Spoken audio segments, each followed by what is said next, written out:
Hello and welcome to a podcast about something where each week I'm joined by fellow podcasters as we take a deep dive into whatever it is we find interesting.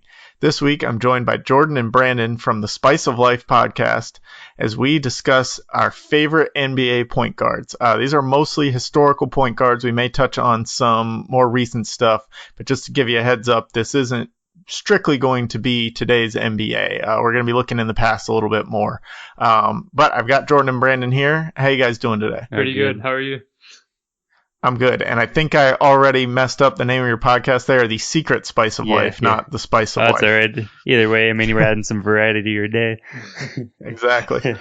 So why don't you tell us a little bit about what new listeners can get from The Secret Spice of Life? So when we started it, we set out as just a podcast to talk about a variety of things. Like we want to talk about what we want to talk about, but we also want to talk about things that are like going on in the world, such as like mental health and I don't know, just like some fun things that are going on sometimes, just to keep things positive in people's everyday lives. So our goal is to kind of just spread positivity while also trying to showcase people that are following their dreams. Right now we've been interviewing people that are like bigger than us in like social media and stuff, just to see what they do to grow their following and to grow their businesses and stuff. And we learn from that, and also we want our listeners to learn from that. And as we grow, maybe we'll like switch it around a little bit and interview people that are just starting, so they can go and like get their name out there and we can help them grow. So that's kind of like where we're at right now. But yeah, it's just like kind of a variety of things. Yeah, that's great. That's one of the hardest things I found about creating a podcast. I mean, finding content is pretty easy when, especially like this, it's just things I like to talk about, and I have a lot of things I like, so that's good. But actually getting the following and having people listen to you and want to come back for more is a really big thing for people who are creating content, like you said, of any type, whether it's music or run a business or a podcast, or bloggers are kind of on the same level as podcasters to a point, so that's always the biggest thing, is actually getting people's eyes and ears on what you're doing. Yeah, for sure. And I think your podcast is about anything, and our podcast is about like whatever we want to talk about. And how you said in your intro, your podcast is whatever you're interested in. So, I mean, I think most podcasts have like a niche. They're either about movies or just about sports or just about something else. So I feel like we're in that awkward category to where we really have to work out that extra like couple minutes or couple hours to really get listeners to buy into what we're talking about. Right, exactly, because it's hard to, when you talk about such a variety of things, like I do so much, like maybe I'll get a lot of listeners on Harry Potter, but they don't care about football. So when I go talk about football the next week, those listeners aren't coming back. So you really have to find different ways to engage and keep people engaged that may not be interested in everything you have to say, but want to listen to it because it's you talking. Mm-hmm. Yeah, exactly. But I think also like you always want to do things that interest you, because if you're not interested in what you're talking about, then it's going to seem like it's going to be real bland and like boring. Other than you can see that coming from a mile away. Yeah, usually. For sure. Yeah, instead of like talking about something that you love to talk about, then it'll feel like exciting and more like upbeat. Exactly. Yep. So that brings us to our topic of the day. You guys told me you're NBA fans, which is great. I love the NBA.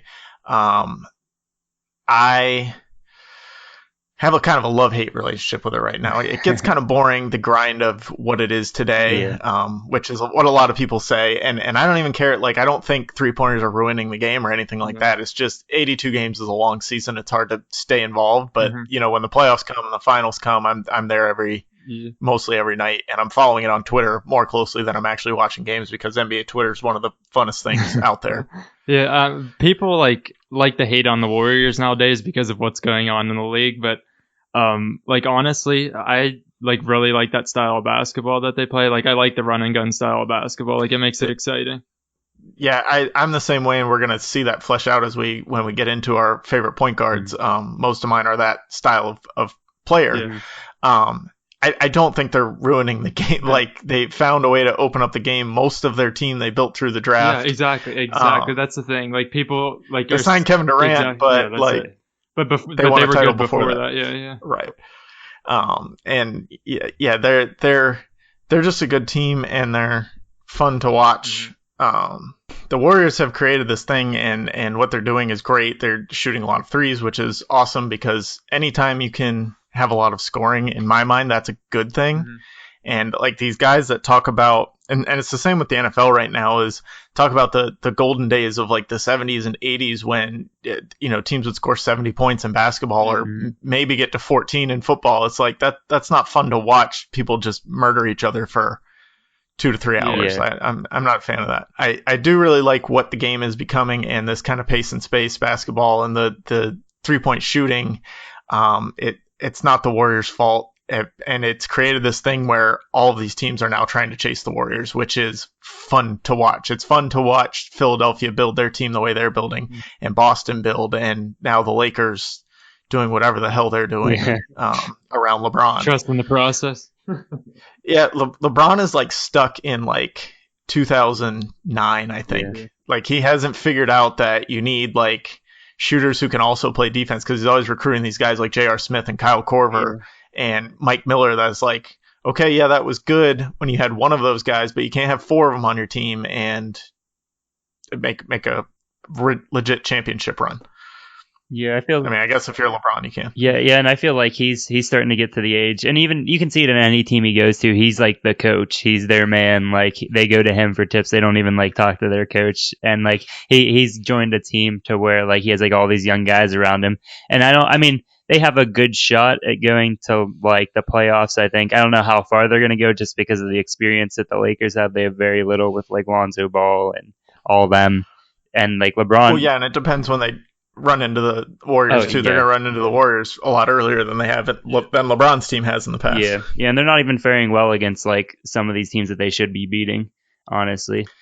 That's kind of how they always start, though. How LeBron's teams always start. Yeah. Or in the past couple of years they have. It's like you get off so slow. Like he's very good at pacing himself throughout the season. Yeah. He's got a lot of miles on his body. I think he knows he'll probably when to turn it on. Yeah, after the new year he'll probably get it going. He'll rest the first few months of the season and then turn it on when he needs to. He knows when he needs to. Exactly. So we're going to talk specifically about point guards today. Some of our favorites. We each prepared a top 3, and this is completely subjective. So don't tell me how much better Jerry West is than Steve Francis. I don't want to hear it. I like Steve Francis. Yeah. So it's completely subjective. Just going to get that out of the way in the beginning. So for you guys, what was the golden age of point guard play? I think because there's been a lot of different ages and decades where point guard play has been so vastly different.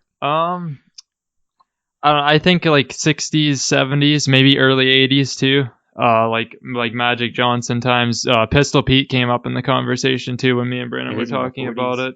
John Stockton was a really good point guard back then also. So like as you said, Jerry West you mentioned in your thing. So I guess around that era, it was more of that like style of play where those types of playmakers were ahead of their time. So they were a lot the floor general type. Yeah.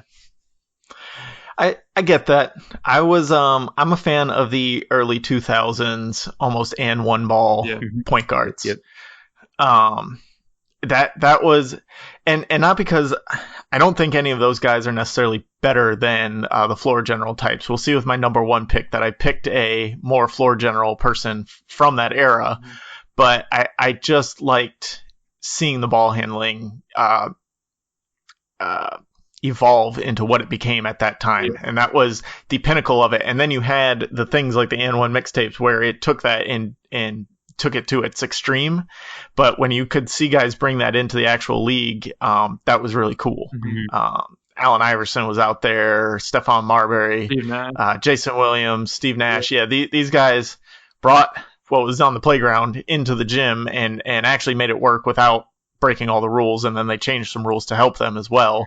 And just that as we talked about, getting the fast-paced offenses, things like that brought the pace of offense up, which was fantastic. Yeah, like one thing that surprised me, I was looking through some like ratings lists and stuff to like get an idea of what I was looking for, and Jason Williams was like on like none of the lists, which surprised me. Like that he has to be like so underrated to these like sports writers and stuff out there. So here's the thing about Jason Williams. He's not very good. Yeah, I mean he's like a good ball handler, like a good freestyle ball handler. Kind of. He could kind of shoot sometimes. And he played on those early 2000 Kings team with Chris Webber and Peja Stojakovic, and they had good teams. Yeah. But he really kind of hit a wall after he started losing some of his speed, and he didn't have the staying powers like Jason Kidd did. Yeah. He didn't reinvent himself any after he started to lose his speed, and he's still out there. I live in Florida, so he goes to open gyms and stuff in the Orlando area and still shows people up with his ability to handle the ball. Mm-hmm. And there's YouTube videos all over the place. If you go on YouTube and search top point guards, he'll be at the top of the list there, because that's what he does. Is he's a YouTube point guard before YouTube existed. So let's get into the meat of it. Should we go number 3 to number 1? Yeah. Okay. Who wants to go first? Jordan, you can kick it off. Yeah. First.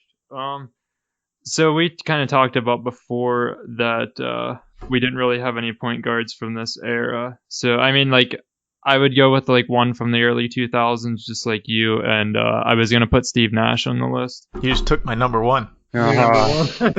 That's all right. I've got a lot of alternates that I can sub in. But yeah, Steve Nash was so great. Those 7 seconds or less teams of the Suns in the early 2000s or the mid 2000s, I guess it was at that point, that's one of the best teams I've ever watched, and they never won a title or anything, but just the way they could score, and that. Again, that's one of the things that led to the Warriors and the Rockets and the Sixers and the Celtics that we're seeing now. That's one of the biggest things that led to it. And Steve Nash was just so creative with how he ran that offense. Yeah, I agree with that. And for mine, as another early 2000 point guard, but when I think of him, I just think he was the entire team. He's kind of a Derrick Rose, how Derrick Rose was in 2006, with kind of younger supporting cast on the Bulls when he won the MVP. Mm-hmm. But AI, probably early 2000s, I think is probably my number 3 point guard, just because he didn't have too many great players around him throughout his career, and he kind of just dominated, and with a Sixers team that wasn't up to par how it is today. No, he was doing. I mean, we talked about LeBron and how he basically carries teams on his back to the playoffs and through the playoffs. AI was doing that with those early Sixers teams, bringing them to the play. He's not LeBron, so he can't get them to the championship every year, but he was dragging those teams to. And they were solid teams around him, but they weren't good. Yeah. So I've got a little bit of a quibble with AI, because I have him. So in the future when we do shooting, because eventually we're going to do every position, I have him as a shooting guard. Okay. But you can definitely back it up as him being a point guard as well. But when we do shooting guards, he'll be on my shooting guard list. So he's not on my point guard list because of that fact. That's the thing that I had with Curry too.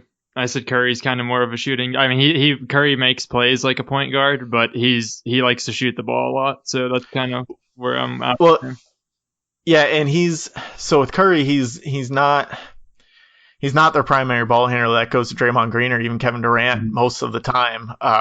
But it's kind of the opposite with Iverson. He was their primary ball handler, but he wasn't. That was the kind of the time the floor general was dying out, and it was giving way to people like Jason Williams and Allen Iverson.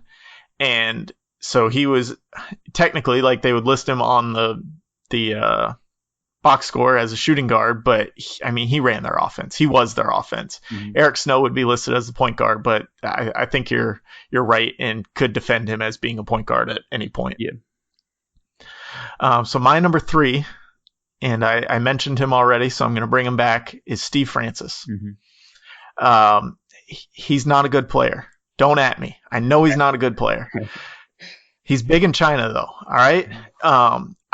I don't know why, but he just, from that 2000 dunk contest, the one that Vince Carter ended up winning in the most spectacular fashion ever, he was one of the main contenders against Vince Carter. He was one of the only people who had a chance against him. They kept talking about how he couldn't even palm the ball. I think he was like 6'2", 6'3", and I liked those Rockets teams too because they kind of started the pace and space as well with him and Yao Ming, and they brought in Tracy McGrady eventually, and I just liked the way Steve Francis played.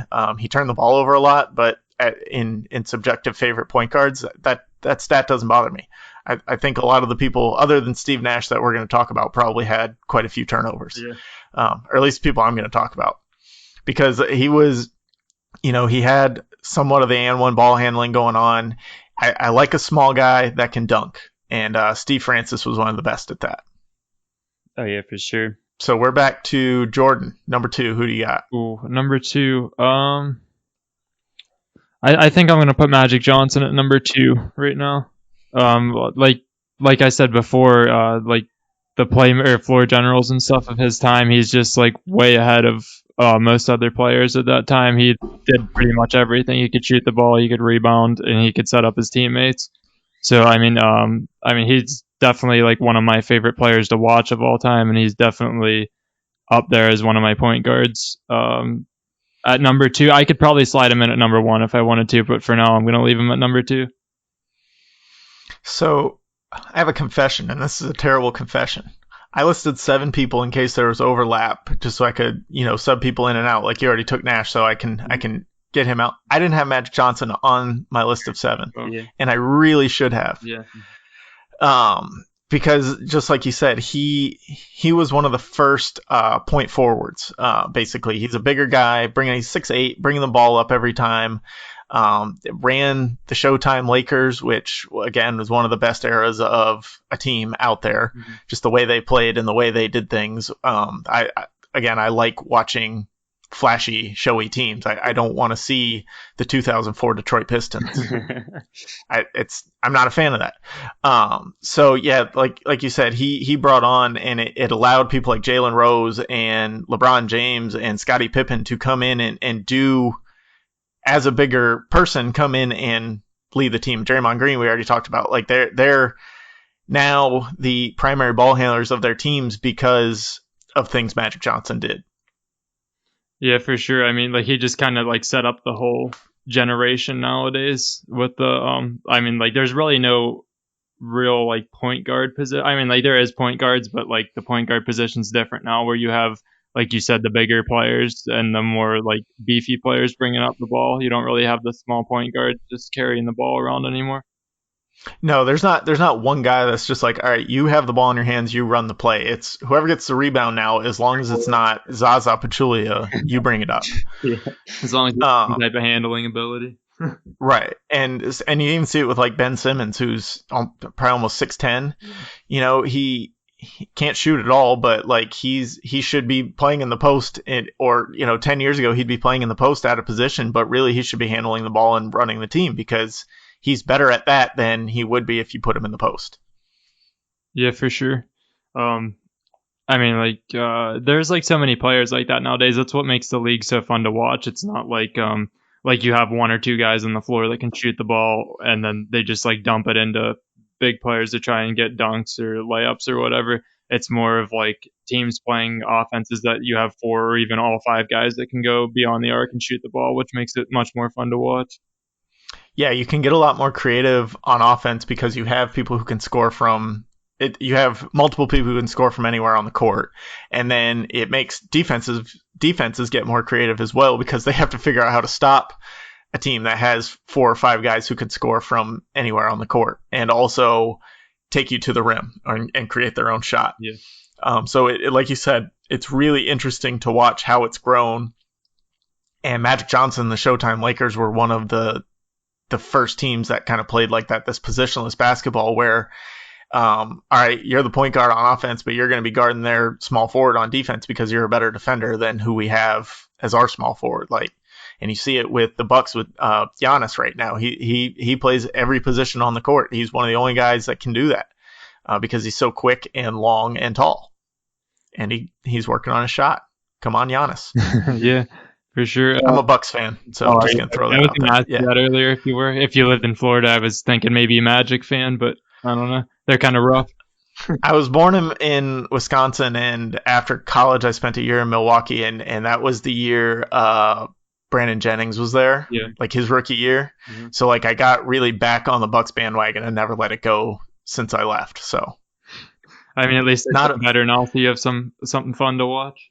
exactly, yeah, not a huge Magic fan. I liked him in the '90s with like Penny and Shaq and those guys. Yeah. But don't really. And when they had Trace McGrady is probably my all-time favorite player. So when they had him, I was back on the Magic bandwagon then too. Can I ask you a question real quick? Do you watch college basketball at all? In March. No, Okay. okay. Yeah. I was going to ask you your opinion on Zion Williamson, but if you don't really watch, then He's big. That's all I know about him, really. okay. Go ahead, Ben. Yeah, for my second pick, I mean, since because my second pick was going to be Magic, but I want to make it a little bit interesting, and I think I'm going to take Jordan's number one pick here, which I think would also be my number one pick, but since I'm going to move in the number two, it was, what's his name? Pistol Pete. Wow, I cannot believe, I don't know why that slipped my mind, yeah, but he's from Aliquip, which is right down the street from... Right. And, yeah, but I mean, when, like... I always said that Pistol Pete was like a very underrated point guard. Like when I was going through a lot of these lists, he was only on like one or two lists that I saw at all. He does not get the love he deserves. I know. He was gonna since Jordan took my number one, Pistol Pete was going to be my new number one. And he took him again. Yeah, that was going to be my number one, but I figured I wouldn't wait to talk about him. Yeah. But I got to start going first on these things, so I get mine. I get mine out first. Oh yeah. But even like if you go like on YouTube, even though you say Jason Williams is like a YouTube point guard, but if you go back and watch some like even like little highlight footage that they have of Pistol Pete, he is amazing. Like he has court vision like nobody else I've ever seen play the game of basketball.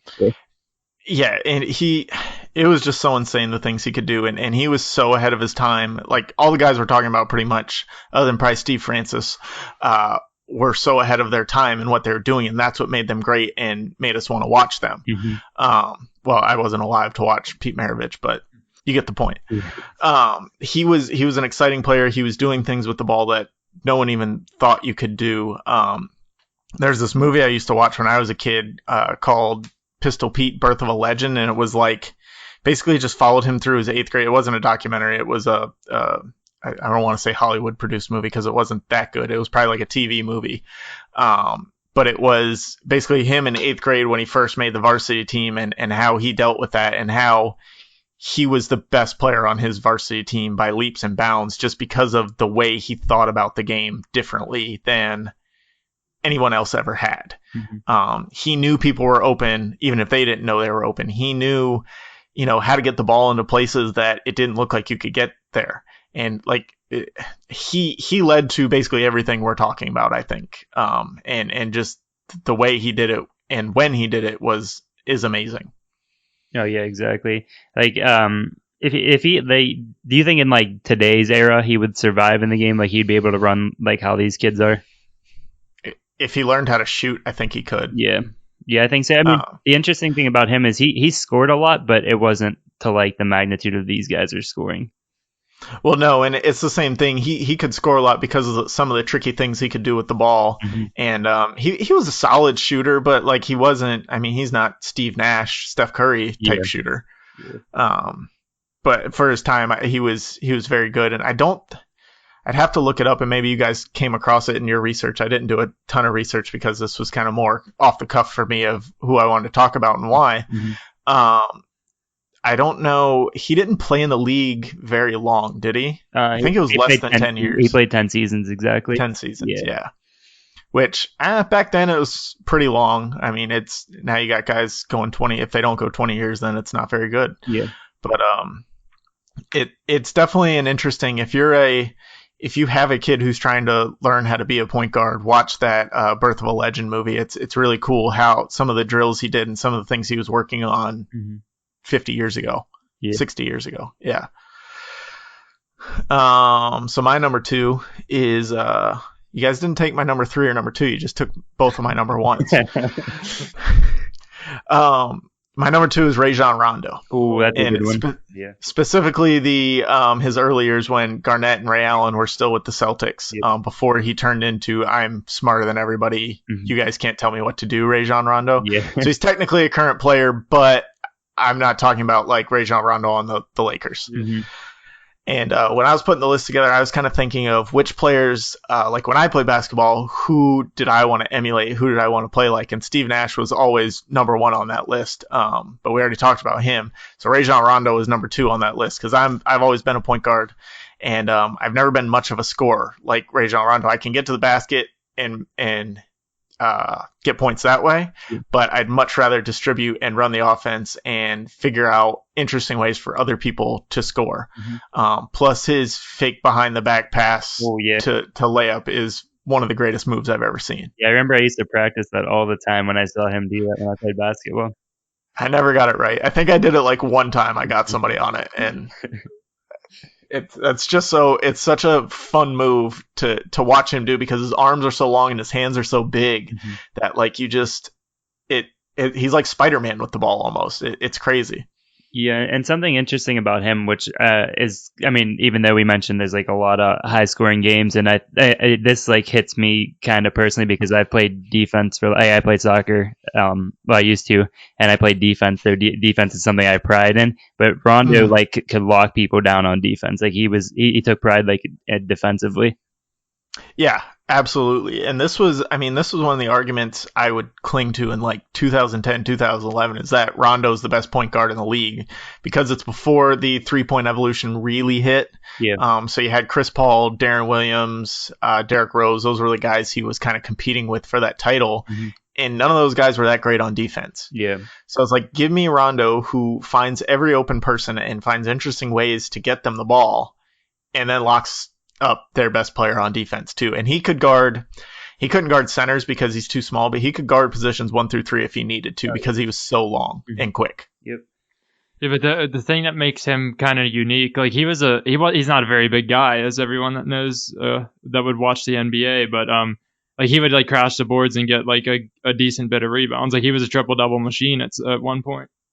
Oh yeah, and it wasn't the forced triple-doubles that we see from Westbrook either. Yeah. All right, I think we're on to number 1. Drum roll? Do we need a drum roll? Oh, I don't know. It might take me a second. Might be a long drum roll. Well, I mean, like I had like a few names in my mind for this last one, but oh man. Ooh man. There's like so many names on this list. It's hard to pick the last one. I think I might have to go with Jerry West as my number 1 for now. I mean, I guess that's defensible. He's only the logo of the entire league. Logo of the league, but I don't know. Like, there's just like so many things that we've said already about point guards. That I mean, he's like a bigger, longer guy that just that could distribute the ball. I mean, he could shoot a bit, and you know, like he just like kind of did it all. Like that's kind of the point guards that I like to watch are the guys that like do it all. They like, I mean, not necessarily maybe defensively as much, but they can shoot, they can rebound, and they can set their teammates up. I like kind of like players that do it all. So he fits my top 3. Yeah, I'll give you that. And like we said, he's the logo. I mean, he deserves anyone's top spot. You can't take it away from him. He's kind of from a different era that it's hard to it's one of those things where it's hard to compare eras. When you watch people like Magic and Steve Nash and Jason Williams and Steph Curry, it's like you have all these great guys, and it's easy to kind of leave someone like Jerry West off the list because of the things everyone past him has done. But he's one of the founders of all of that. So it's kind of that weird dichotomy there. And then we can't sleep on too. He helped build this Warriors team. He was in the front office in the beginning of this Warriors run to help build that team. So he was very instrumental in that. So yeah, that's like one thing that people forget, that he kind of built the most dominant team in the league right now. Yeah. Now he's with the Clippers and they're not building quite as well. Yeah. Yeah, for my second one, and I think you'll appreciate this as a Milwaukee fan. That was your first one. First one, yeah. Oh, first one. Wow. Yeah, but as a Milwaukee fan, I think you'll appreciate this. Oscar Robertson. I mean, he Robertson. He likes a big O. Yeah, he set the bar kind of for the people who force triple doubles now to average it in a season, like Russell Westbrook. And yeah, I mean, and he's one of those point guards who are a pass first person. Like he's not one to pull up for a three like right off the dribble. He'll look for your teammate, like how you mentioned Rajon Rondo will like find creative ways to find his teammates. Yeah, I'm a big O fan. He, like you said, he was one of those distribute first guys. He'd get his rebounds because he was a bigger guy too, and then he couldn't pull up for three because it didn't exist in his time. But it's interesting like how difficult it would have been in that era to average a triple double, and he was the only one who had done it. Until 3 years ago when Westbrook did it. Yeah, and so that's insane that to go almost 50 years without somebody averaging a triple-double, and to hold that record, that's got to be mentioned at the top of lists like this. Oh yeah, for sure. So you guys mentioned some really good people, and you stole a lot of people that I wanted to put at the top of my list. So I'm kind of stuck here, and I'm going with, and this is somewhat of a stretch, but I got to go with Jalen Rose. Oh, okay. He wouldn't have been my number one. He's actually listed 7 on my top 7, but we already talked about everybody else on my list. So now I've just got to talk to him. He goes into number 1. And Jalen Rose, he didn't play point guard for most of his NBA career, but at Michigan, he was the point guard. He was the ball handler, in the vein of Magic Johnson and all these other guys that we talked about. He's a bigger guy. He had a very long playing career. I think he played for 14 years, mostly as a role guy, but he led some good playoff teams. He led the Pacers to the playoffs a few times. He was on a couple of those 7 seconds or less Nash teams. He couldn't quite keep up with the 7 seconds or less pace at that point in his career.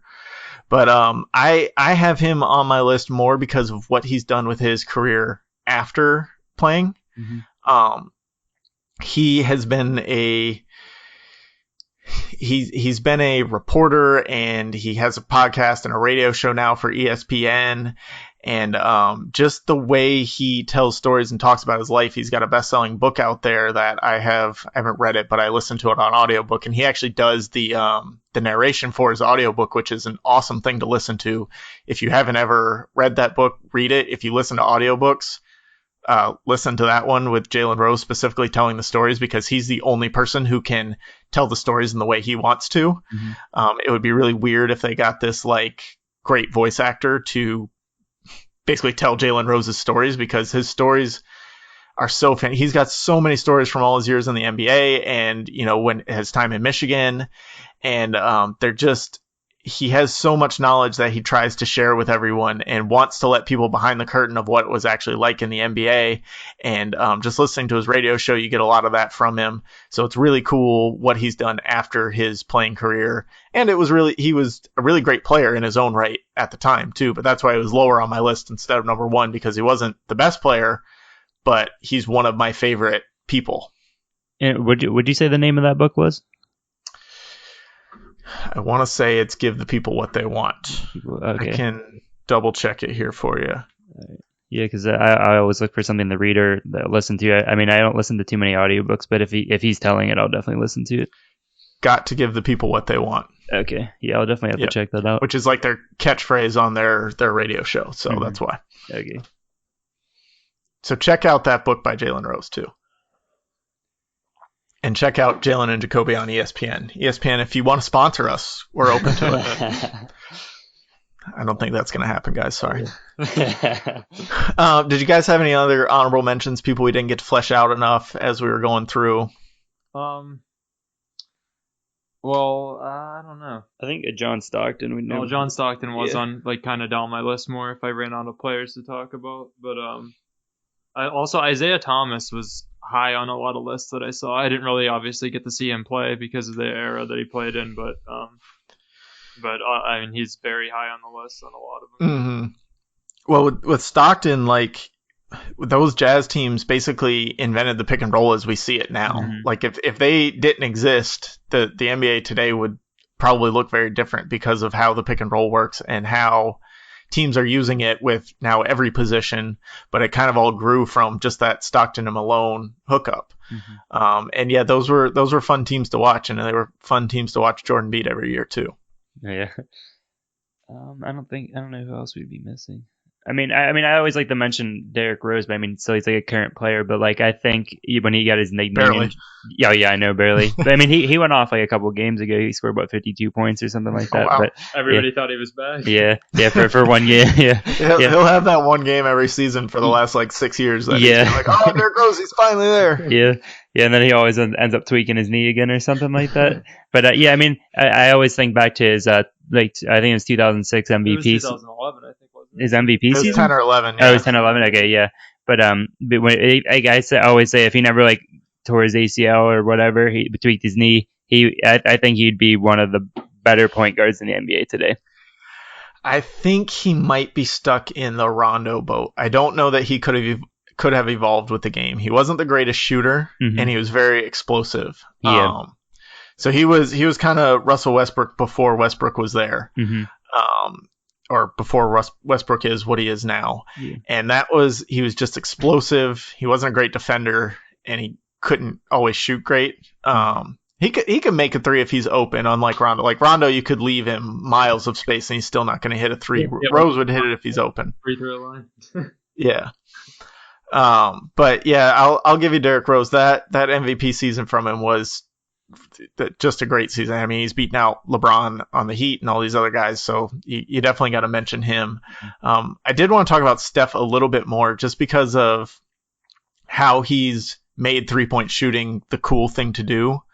And like he can just the way people show up to watch him warm up shooting threes, like shooting a basketball is one in and of itself is one of the most boring things you could just sit there and watch someone do. Like if you go to the park with your friend and you have to sit and rebound them for them the whole time, that's not a good day at the park playing basketball. But thousands of people show up to these games early to just to watch him shoot because he's so good at it. I went to Georgia Southern University, and Davidson, I'm the exact same age as Steph Curry. So Davidson was in our conference, and we played them twice a year, basically. I worked for the athletic department, and I stood less than 3 feet from Steph Curry as he's playing in this game. Nobody showed up to Georgia Southern basketball games. We did not have a good team. The gym was standing room only. There was nowhere to go. People couldn't get in. People are showing up early. This would have been his senior year. So the year after they made the Final Four or the Elite Eight run. And it was just so crazy to see that from like my small school where people didn't really give a shit. We're a football school. We won, 6 Division 1, 2A national championships. Nobody cares about the basketball team, and people would just come in droves just to watch Steph Curry. And this is before he's Steph Curry, and I'm a couple inches taller than him, and I'm not the most stout guy, and I outweighed him probably by 10 pounds at the time because he was so small, and he's just so effortless in what he does and how he scores, even when he's not shooting. Getting to the rim, it's so effortless and so beautiful to watch him play. Yeah, I mean, like, sometimes I just have to laugh when I watch him on TV. Like, some of the shots he throws up, you're like he's crazy to shoot this, and then he just, like, hits it like nothing. Like, he starts walking the other way as soon as he shoots it. Like, he knows it's going in. Well, yeah, and it was always the running joke early in their run with Steve Kerr of, like, when does Steph have the green light? And the answer was always, if he's in the game. It doesn't matter where he's standing on the court. Like, he can shoot it. It doesn't matter. He has a chance of making it. Yeah, as soon as he steps past half court, I mean, you better get on him. Yeah, and it's just great. The cockiness he plays with is amazing too, because he knows he's going to make it, and he knows he's the best shooter. So it's fun watching like the 3-point contest when him and Clay are the finalists, and like you kind of see like neither of them really want to win because then they have to talk about how they're the best on their team, and like they both know they're the best. And it's interesting to see that versus them in games where they're just like, you're going to give me this foot? Okay, I'm going to shoot it. And then they run the other way before it even goes in. Yeah, I mean, and they have Nick Young who tries to do the same thing, and that feels miserable. And out, and whatever, it just hits off the rim. But yeah, like just like you said, it's like, I don't know, I like to see confidence in players like that. Like they just know that they're good. I mean, like not to the point where it's like really cocky, like saying, oh, like other people suck and stuff like that, but like they just are so confident in their abilities that they know they're gonna go out there and like dominate a game, and they can shoot the ball with confidence and everything like that. Like it's cool to see, like, I don't know, like a player like that. I just enjoy it. Yeah, totally agree. What do you think about Chris Paul? Like, was he anywhere on like any of your lists? No. As I said when I was talking about Rondo, he was never even like the top of his era. Like he's past his era now. He still plays, but he's another one that didn't really keep up with the 3-point shooting, and he's out of place on his own team with James Harden there. Yeah. I don't know. I didn't ever really like Paul that much. I liked Darren Williams better. I liked Rondo better. He didn't ever seem like the complete package. Yeah. Yeah, because I just noticed he was like high on like a lot of lists like this, but this one that we're looking at right now, he's number 8, which I don't agree with. I don't think he's top 20 ever. Yeah, and I mean there was Tony Parker was in that era too. Like there were always people who were better at doing anything he could do, I think. Yeah, I agree. The one person that we didn't mention was Jason Kidd. I think, how many titles do he have? Like 3, I think, or 2, something like that. 1. I think he only won with Dallas. Okay. I thought he had one with the Nets. I don't know why. I don't think the Nets have ever won a title, have they? No. Okay. The Nets have historically not been very good. Okay. I mean, this should have been when they had Jason Kidd and Kenyon Martin and Vince Carter, but yep. I think that was the Kobe Shaq Lakers, which you're not going to beat them at that time. Unless you put Shaq on the free throw line. Jason Kidd, he should have gotten lost in the evolution of the game, and he never did. He kept reinventing himself, which is something that at that time you didn't see point guards do. Like John Stockton was never a great 3-point shooter and couldn't grow with the league as it went towards 3-point shooting. Jason Williams, same thing. He wasn't ever strong enough to be an every year point guard. So Jason Kidd, though, he was never the greatest shooter, and then all of a sudden he starts getting older, and now he's hitting threes for the Dallas Mavericks, winning a title. So he was one that, and he was a great floor general, as we've talked about how that's kind of something that we looked for in point guards, was how you can run the team. That's something he could always do until he actually had a chance to run the team and ran the Bucks into the ground. But we're not going to talk about him as a coach. Yeah, I mean, sometimes the better players aren't always the best coaches. Like there's examples of that all the time. Oh, absolutely. Because the problem with really good players is they're too good. It comes too easy for them. So when you have to try and dumb it down for somebody else, you can't. Yeah, like because they don't have to go through all the I guess like extra training and extra I don't know, like mental training and physical training like all the other players do to get to the point where they're actually like decent enough to be like a good player in the league. They're just like, when it comes effortless, like to a player like Steph Curry, like we were talking about, some of this stuff's just effortless for him now. Like he wouldn't be able to teach somebody how to play and like shoot the ball the way he does. Yeah, he couldn't be a shooting coach. No. Yeah. It's too easy for him. And that was the thing with Jason Kidd. He was such a good point guard and such a good floor general that he can see all these things just because it's second nature to him. But when he's trying to explain that to Matthew Dellavedova, it doesn't work. Matthew Dellavedova can't do the things that Jason Kidd could do. He can't see the floor the way he could. Mm-hmm. Yeah, exactly. So I think Jason Kidd could be a good coach. He needs to have maybe a better team around him. Which, I mean, the Bucks have a good team. He just has to figure out how to work with what he has instead of trying to fit them into what he thinks he should. Yeah, I feel like all these players that like become coaches, they all have this fantasy that all these players can live up to their expectations, when in reality that you have to have some perspective that these guys are either not up to par and you have to figure out a way to get them there, or something. I don't know. Like, I don't. I mean, if I knew the answer, I would be coaching, but I don't know that answer. Well, and the league has changed since they've played. Even like guys like Derek Fisher and Jason Kidd, who went from playing right into coaching. The league changed in a 3-year span, completely. So it's hard to go for somebody like Jason Kidd or Derek Fisher or Tyronn Lue and say, well, this is what worked when I played and I was on all these great teams. that doesn't translate to what's going on in the league now. You need 5 guys who can space the floor and defend all 5 positions.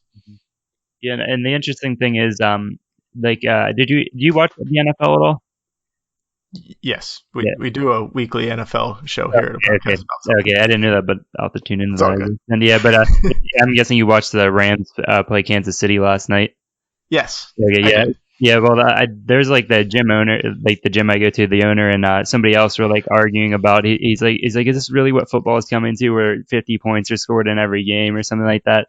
And Yes. and then I was like thinking to myself, I'm like, well, I don't really watch football, and the reason I don't watch football is because it ends like 7-0 or 14-7 or something like that. I'm like, it's not very interesting to me. But I would like watch the highlights of that game, and it was like getting me pumped to watch like football. Yeah, it was a fantastic and beautiful game. Like, offense is good to watch. And we've talked about this on the weekly football podcast, is like watching teams score is a good thing. Mm-hmm. And being stuck in this, I want to see a defender rip somebody's head off is a bad thing. Yeah. Like, it's cool to watch the things that Pat Mahomes and Jared Goff are doing with their teams and what these innovative coaches are doing for offenses. And not to mention in that, I think it was 54-51 or something like that. There were 105 total points. Mm-hmm. There were 3 defensive touchdowns in that game. Like, it wasn't all offense. Yeah, that's the thing. Like, the defense made some plays. Like, that could have been a 70-65 game or 70-64 game if the defense didn't make any plays. But I mean, even at the end, Patrick Mahomes threw 3 interceptions in that game, and he threw 6 touchdown passes along with it. Yeah, he threw 3 interceptions and had 2 lost fumbles. So I mean, like, the defense for the Rams was there, and the defense for the Chiefs made some good plays, but they're not a very good defense. So they did what they could against a very good offense. Mm-hmm. But when it comes down to the Final Four in the NFL, I mean, it's going to be the Patriots or the Steelers or the Saints, probably the Saints, the Chiefs, the Rams. It's going to be these teams who are scoring. It's not going to be. I don't think the Bears, who have the best defense in the league this year, I don't think they're going to make it because they can't score with these other teams. Yeah, I mean, like, even no matter how good your defense is, like, one of those teams that you mentioned, those 5, are probably still going to be able to put 30 points on you. And if you can't keep up with that, then, like, it's not going to happen. Exactly. All right. Do we have anything else on NBA point guards or anything? I don't got anything left on point guards. Well, let's. You want to talk about the playoffs for a couple minutes, maybe, NBA? Like, your opinions on what this season might turn out like? I could, but I don't really have a whole lot. Like, I haven't really been paying. During football season, I'm usually focused squarely on football, and then I'll transition to basketball around All-Star break, which I love NBA All-Star weekend. I think I'm like the only person in the world who still waits up for the dunk contest, even though it's been terrible for 12 years. But I think it's going to be a lot of the usual suspects. Boogie Cousins is going to come back for the Warriors, and they're going to get on a roll. The Lakers are going to be there. The East is what's going to be interesting because the East is very balanced. Mm-hmm. So you got the Celtics, you got Toronto, you've got Milwaukee and Philadelphia. I think are your top 4 right now. I'm not looking at any actual stats or anything, but those seem like to be the top 4 that I hear the most about. Yeah. That'll be there in the end, and I think Toronto's got a good team with Kawhi Leonard there now. There's a lot of buzz around the Bucks, so I'm excited to see if that plays out. Yeah, do you think anybody's going to be able to beat the Warriors this season? Next season, when Kevin Durant goes to New York, I think people will be able to beat the Warriors. All right. No, I don't. No, I don't know. I mean, like, it's this year definitely not. I mean, like, there's some teams in the East that might be able to, like, maybe win a couple games just like LeBron usually does against them, but I can't see anybody beating them in a 7-game series. Like, there's no way somebody's going to beat them 4 times. No, and Houston didn't make significant enough changes in the offseason to compete with them. I guess Portland's supposed to be better this year, and Denver's supposed to be better. Denver's one of the surging teams right now that's supposed to be a contender with the Warriors. It's like we were just talking about with the NFL, though. If you can't score with the Warriors, you're not going to do it. Yeah. They can just, between Clay and Steph and Kevin Durant, they can just turn on at any point and score. Yeah, and the thing, I mean, I haven't been paying attention at all this season because I said last year if the Warriors win another title, I'm not watching this season at all, and they won last year, so I'm just sitting back and I'm waiting to see who wins the championship this year. Just like not just I'll just see the Warriors there with the title again. So it's already a foregone conclusion. It's still interesting. So basketball is one of those things that's always great to have on in the background, even though you know what's going to happen. Mm-hmm. The game to game stuff can be interesting to watch. It doesn't matter that the Warriors are going to win it all if the Sixers and the Celtics are playing tonight. Like, that's going to be a good game. So it doesn't matter that the Warriors are going to win it all because you can still watch a good game and have fun watching it. Mm-hmm. That's going to be the Eastern Conference Final will be interesting to see, at least like interesting to see who gets there. And then that'll probably be a good 6 or 7 game series, I would say. Yeah. And honestly, thinking about it right now, Toronto might have the best path to beating them just because of what they can do defensively with guys like Kawhi Leonard and Serge Ibaka. Mm-hmm. And Kyle Lowry's a pretty good defender. And then they can all score too. So I think they might be able to throw enough at them to stop them. Like we already talked about the Lakers a little bit. I don't think they can. They don't have a good enough team around LeBron. No, it's that simple. And the Bucks can play defense, but I don't know that they can score enough. They don't have any great, like, they don't have that guy that can just get hot in a game like the Warriors have 3 of. Yeah, I mean, like, after this Warriors team's done, or after whatever you say, like maybe Durant leaves and goes to New York or whatever, is Clay's contract coming up too, or did he sign a new deal? Clay's, I think, is so. Durant's is this summer, and then Clay's, I think, is the following summer. Okay. I mean, say if something happens and they both leave, like, you'll never see a team like the Warriors again. Like this Warriors team the last few years, you'll never see it again. I don't think. Yeah. I mean, like, you might see a team with like a couple, like a Steph and Clay type combination on it, but you're not going to see Steph, Clay, Kevin Durant, Draymond Green, like four all-star players on one team, and Boogie Cousins now, like 5 all-star players on one team. And don't forget JaVale McGee. And JaVale. Yeah. 6 all-star players. Yeah. No, I don't think it's sustainable, or I don't think it can happen again because there's too much information out there on every player now. Like, Trae Young's supposed to be the next Steph Curry, and he's decidedly not. Yeah. Like, the things even in college that Trae Young was doing were not what Steph Curry could do. Yeah. He can pull up from deep and hit it, but it's not what Steph and Clay can do. I don't know how to explain it really. It's just not the same thing. And Clay was this guy that outside of like hardcore basketball circles, like, nobody saw him coming. Like, you weren't looking into that draft going, oh, who's going to get Klay Thompson? Mm-hmm. Like the Warriors kind of lucked into him, and then the next year they luck into Steph Curry because Minnesota makes 2 bad picks ahead of him, and New York makes a bad pick ahead of him. So, and Klay and Steph had all these problems with his ankles early on that if that didn't get worked out, that we don't see what we see. And then Draymond, he's an undersized power forward in a time where power forwards and centers were still, you still wanted big guys who could score on the block, and that's not what Draymond could do. And they bring him in and just create this whole new thing. Mm-hmm. So yeah, I think you're right. There's no way it can be done again. Yeah, Atlanta's definitely not going to do it with Trae Young. Sorry, Atlanta. Oh, no way. I mean, when they hyped him up at Oklahoma, I'm like, this kid's not going to be anywhere near to like the standard of like Steph Curry at all. Even though they've been hyping him up for what, like, he only played that freshman season. Yeah, freshman season. Yeah, but I mean, they were talking about him in high school being the same thing too. And Bill Simmons talks about this a lot on his podcast of being the son of professional athletes gives you such a leg up on everybody else because you know the lifestyle going into it. You know what mistakes not to make and things like that. You've been in locker rooms. You kind of know what you know what goes on, so you can you can help your teammates through that.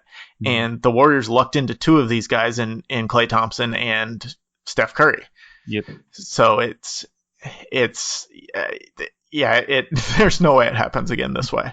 Everything just kind of fell into place. Like, I mean, like, it was draft picks. Like, they just made, like, perfect picks to get this team together pretty much, and everything had to fall into place for it to work. Like you said, with Steph's injuries and stuff in the past, he ended up being healthy enough like he still has problems with his ankles sometimes, but he's still healthy enough to like be the player that he is. Clay, like not a very like highly touted draft pick coming into the league, but he turned out to be what he is. And then like Draymond, you said, and Kevin Durant was really the only big signing they've made since then to make the team that much. JaVale McGee. And JaVale McGee, we keep forgetting him, but no, but go ahead. He's gonna make these picks again through the draft to make a perfect like 3 picks like that, like Draymond, Clay, and Steph. No, I don't think it's not possible because everybody's so hyper aware that they don't want to miss on somebody. So you see guys making bad picks early, like the Hawks trading up to get somebody like Trae Young. They don't want to miss out on the next Steph Curry, so they're going to go grab him early, and he's not as good as where they picked him. Yeah, and I have like a question for you. After like the Warriors fade out, like obviously they're gonna have to eventually because of aging. But like where do you think the league goes after that? I think it goes to basically what the Sixers are trying to do and what Milwaukee's done to a little bit of a lesser extent, where you've got 5 guys who can space the floor, they can score from anywhere. They can handle the ball. Like Joel Embiid's 7 feet and he can handle the ball.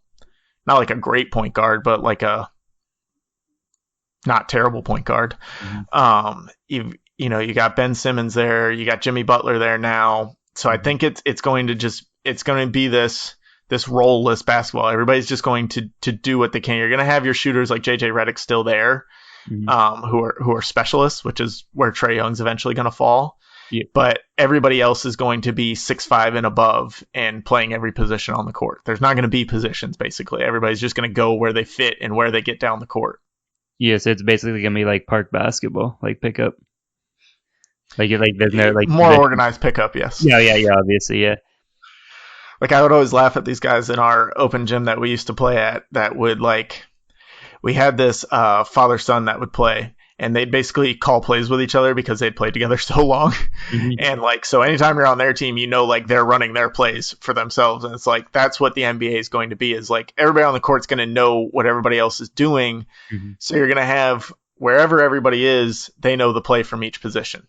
Yeah. So they're going to be able to just run, unless you have somebody like JJ Redick who's just a shooter and stands in the corner and waits for the ball. Everybody else is going to be moving around that role player. Yeah. Whereas in the past, you'd have one great player who could do anything and 4 role players around him. Yeah, exactly.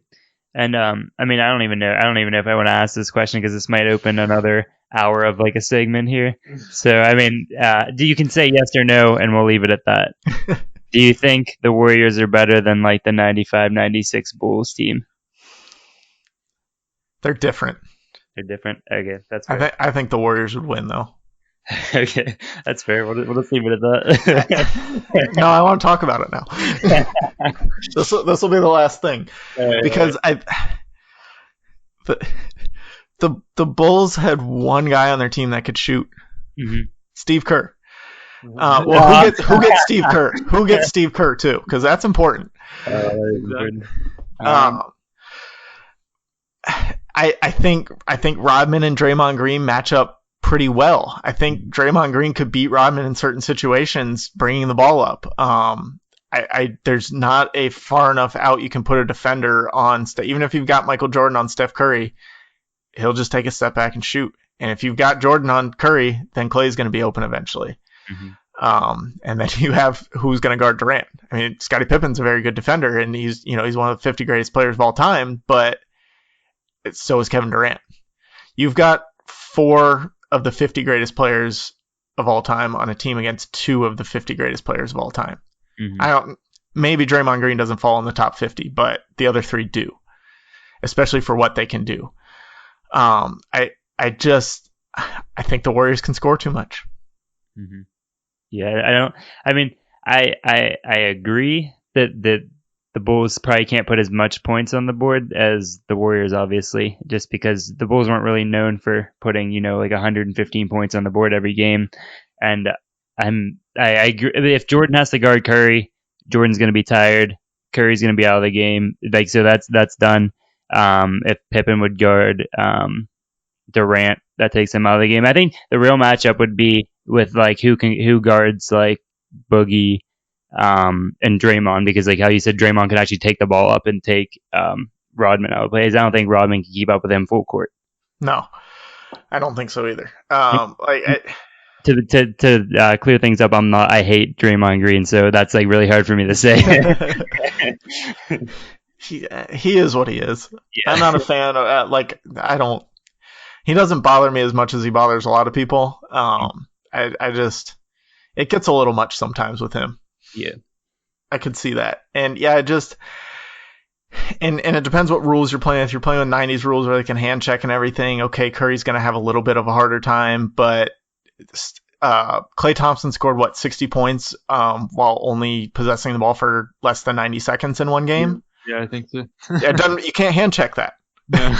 That's exactly. Like, people bring up the point that the game was more physical back in that day. Like, they wouldn't be able to get inside and get buckets and stuff because they'd be getting bodied out and everything. But I mean, when you have a team like the Warriors where you can drive and kick or whatever, you hit threes all day. Like, you can't defend a team that's shooting the three from 25 feet or more than 25 feet out.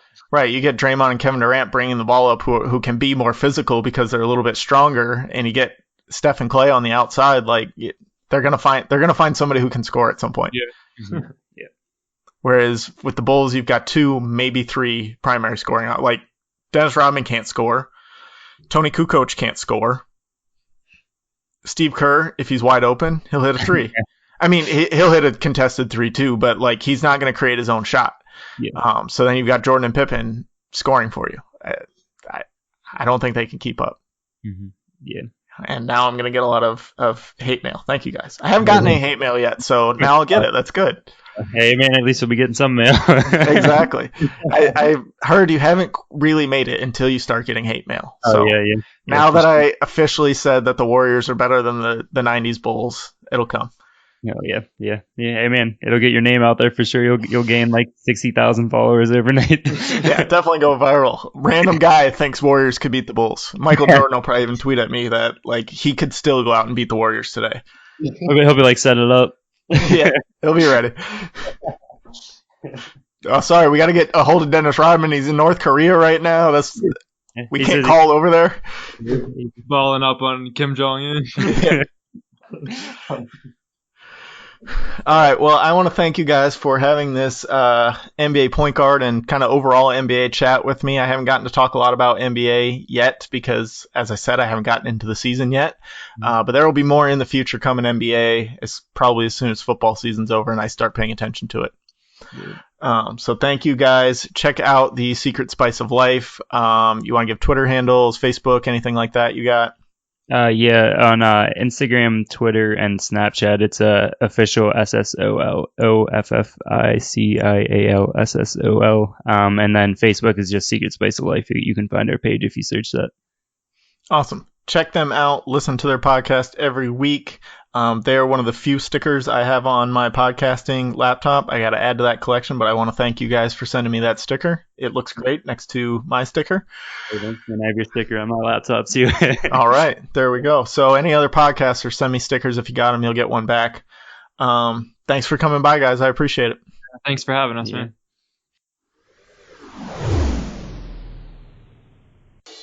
Hey, this is an ad about something. Audible, to be exact. Audible is a great way to catch up on all your favorite stories while on the go. Audible includes an unmatched selection of audiobooks, original audio shows, news, comedy, and more from the leading audiobook publishers. I've been using Audible for years on my daily commute to catch up on some of my favorite fantasy stories, including Harry Potter, The Once and Future King, and A Song of Ice and Fire, narrated by the Guinness World Record holder Roy Dotrice. I also love getting Audible's recommendations. Just recently, Audible recommended that I read Armada and Ready Player One by Ernest Cline, and Spectacularly narrated by Will Wheaton. I listened to both of these stories and loved them both because the narration by Will Wheaton just made the stories even more enjoyable and immersive than if I would have read them on my own. So if you love books, I've got some great news for you.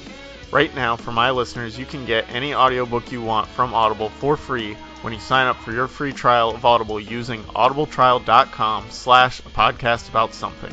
Again, to download your free audiobook today, go to audibletrial.com/apodcastabout-something. Thanks for listening.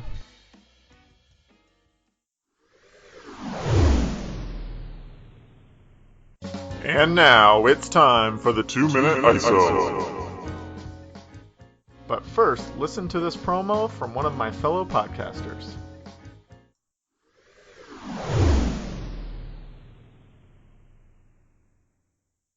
Drama City Productions presents. Hey, it's Ben here, host of the Regular Stories podcast, a podcast where I interview interesting people about their lives. These are not celebrities, they're not the elite. These are regular people, and these are their stories. You can follow us on Facebook at Regular Stories and on Instagram at Regular Stories. We are everywhere that you can get a podcast. We are on iTunes, Google Play, Stitcher, TuneIn, just about everywhere else. Look up Regular Stories Podcast.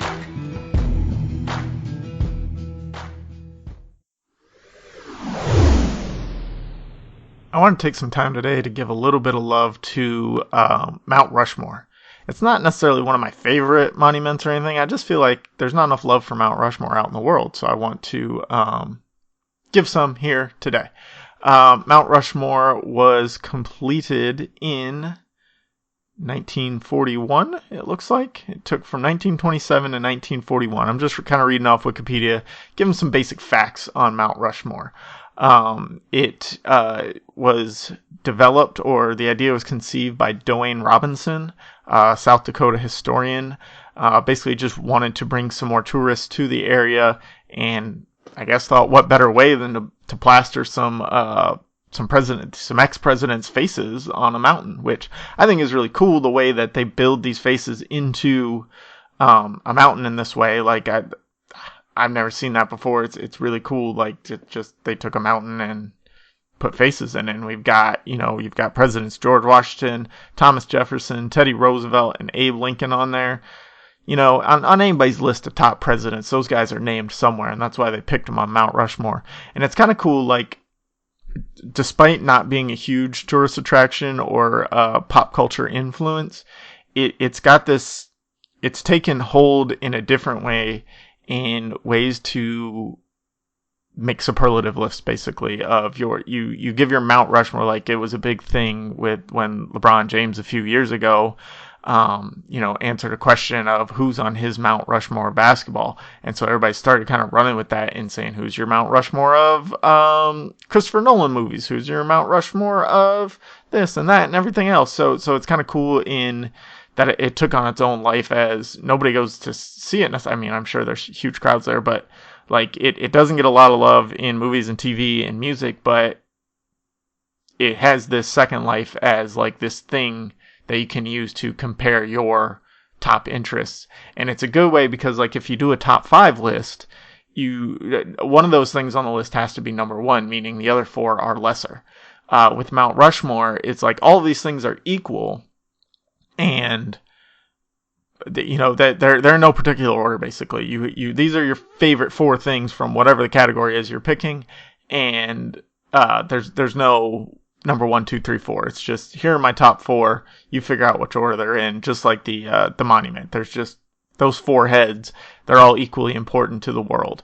The memorial park covers 1,278 acres and is 5,725 feet tall, which is or not tall, but above sea level.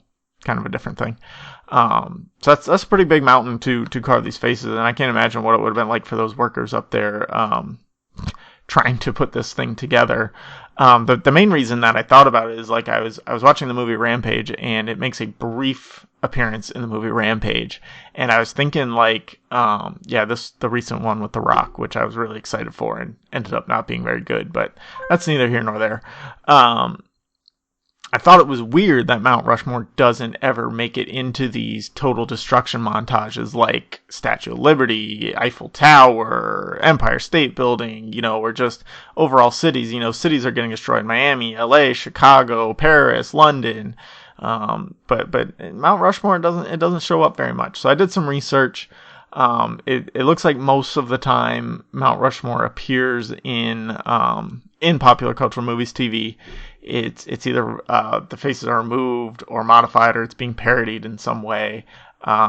In Team America World Police, it makes a proper appearance, even though I guess it's animated probably, but it serves as the team's headquarters. I never saw Team America, and it also has an appearance in National Treasure Book of Secrets. That's the second National Treasure movie, which is to me, it's forgettable. I don't remember a single second of that movie, even though I've seen it.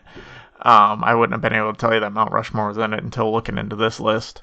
And then it is the location for the climactic chase scene in another movie I've never seen, Alfred Hitchcock's North by Northwest, which, again, that's a classic. A lot of people have seen that. It does make an appearance there, but that's, 3 movies, and then a lot of things parody, or 4 movies if you count Rampage, I guess. A lot of things parody it in some way, like Richie Rich had their family built their own mountain with their faces on it, obviously, instead of the president's faces. So I just want to give a little love to Mount Rushmore. It doesn't get enough love in the world these days, so I just wanted to point that out. Again, thank you for listening. If you're on iTunes, take a second, rate, review, subscribe. If you're not, go on iTunes on your computer and rate, review, and subscribe. But if you're on any other platform, just subscribe, or, add us to your playlist. Keep listening. You can always interact with us on Twitter at APA something.